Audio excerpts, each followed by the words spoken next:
We are just hours away from history right here in West Michigan. This morning, the Pfizer plant in Portage is expected to ship out its first FDA-approved COVID vaccine for emergency use.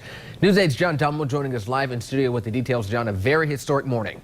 Hey, good morning, Donovan. Distribution is the focus right now, and in a matter of hours, we expect shipments of the first doses of the vaccine to ship out of Portage and into the heart of the rest of the country. That's a batch of about 3 million doses as American deaths close in on 300,000, according to Johns Hopkins. FedEx and UPS will deliver the Pfizer vaccine, which will be packed into boxes holding 1,000 doses each, housed at 94 degrees below zero. And the vaccine will be given to certain groups of people first. Medical workers and long-term care facilities will get that vaccine first, followed by those that have been in essential worker roles. After that, seniors 65 and older, and lastly, the general population by March.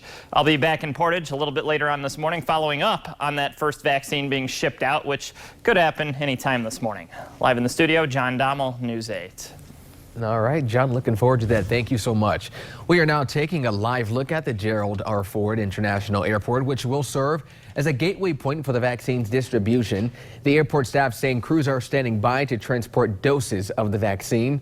News 8's Dana White talked with airport officials about their process. Dana, how are they getting ready? Yes, Donovan, good morning. The airport says they're tightening the nuts and bolts to make sure they can safely send and receive vaccine shipments, including making sure different aircrafts can land on the runways and figure out how carriers would accept the vaccine. The airport says several international carriers have already shown interest in flying into GR, though it's still unclear where exactly the shipments will go. They're preparing to start moving doses today. The primary job for all of us right now is trying to get all the pieces in place to ensure that this vaccine can be delivered safely and handled with the utmost care to get it out into the public.